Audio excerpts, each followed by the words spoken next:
First of all, I would say, even in our day and time, there's a sensing of the Lord's nearness like never before.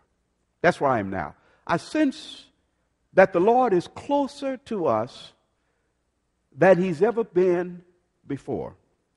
This is that sensing, and not only with me, but I believe many of the ministers of the gospel of Jesus Christ that have given their lives to their mission and to preaching the right message. They're sensing the presence of the Lord, that he's closer. I said it several years ago. I said, this is our greatest hour. And you would say, at a time of decline, how could this be? We're talking about spiritual decline. How could this be our greatest hour? I said, because it's not based upon what we see, but based upon what the Lord is revealing to us. That the Lord is closer to us than he's ever been before. Now with this, as we're sensing his nearness, there's a sense of urgency, the feeling of urgency to proclaim the message that we ought to proclaim. The kind of message has an appeal only to those who really anticipate the return of the Lord Jesus Christ. Now, in this, we begin to see even what happens in this dynamic. There's the alignment of the Spirit and the bride. A common message is spoken by both the Spirit and the bride. Here in Revelations chapter 22:17, I believe we're closer to this. It says here, this is a revelation of Jesus Christ here in Revelations. It says, and the Spirit and the bride says, come. Look at the alignment. It is saying that the Spirit has always anticipated. The Spirit, which is God, the Spirit of God, Spirit of Christ, the Spirit of the Father, says come. It is saying that the desire is to come in and revolutionize all things, to bring it under the governance of God. But then it says, I am preparing my bride. You see the preparation, the setbacks, disappointments, heartaches that you suffered, the bumps in the road, the challenges that you faced in life as you were about helping people to see Christ for who he really is. And understanding, clearing the pathway and pushing out of the way all of the ideologies, philosophies of men and things that would be deterrents from the Lord coming or expressing himself as he really is, or becoming the expression of Christ before others. What happens, he says, I'm getting my bride ready. I'm getting my bride ready. Oh, let me help you understand this now. I'm getting my bride ready.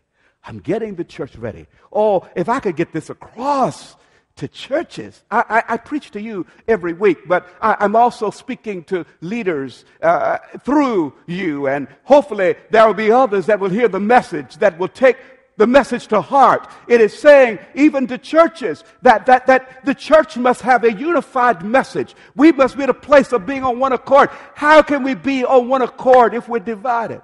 That's been my challenge, and that's been my passion, is to bring us to the place that we begin to get over our differences. We're talking about petty differences, so that the difference can be made among us. You see, but now, look at this. The Spirit says come, but there will be an alignment with the Spirit and the bride, or the bride of Christ. He will have a church without spot or wrinkle or blemish, any such thing.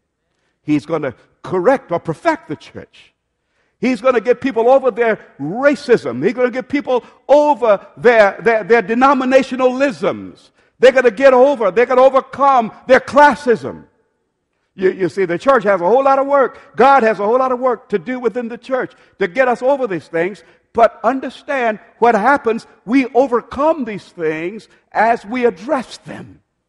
We overcome these things as we put forth deliberate action to resolve them. We can't ignore them and think they're just going to go away.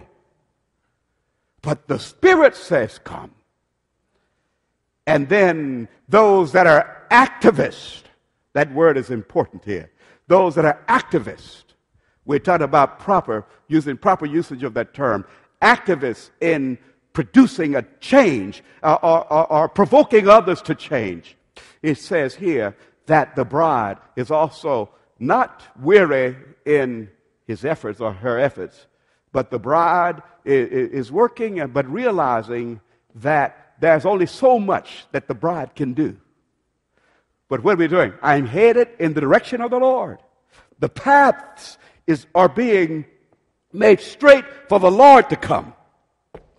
And as a result, the political path, the economic path, the religious, all the paths are being prepared. And understand this, our objective is not saying, okay, the Lord is going to agree with your politics, but your politics better agree with the Lord. You see, your governmental decisions must be in agreement with Him. You see, don't think that your denominationalism is going to be sufficient. It must agree with Him. So the alignment as a result of the truth being proclaimed. But understand this, as we're clearing the path, and it appears as if we have lost the battle in the eyes of individuals because of the resurgence of the enemy and all the things that will be measured against us. Understand, we are getting closer to where He is. And the path that we are blazing is the path that He will walk on. He says, I'm coming through, and all flesh shall see Him together. You see, we will have our vindication when the Lord manifests Himself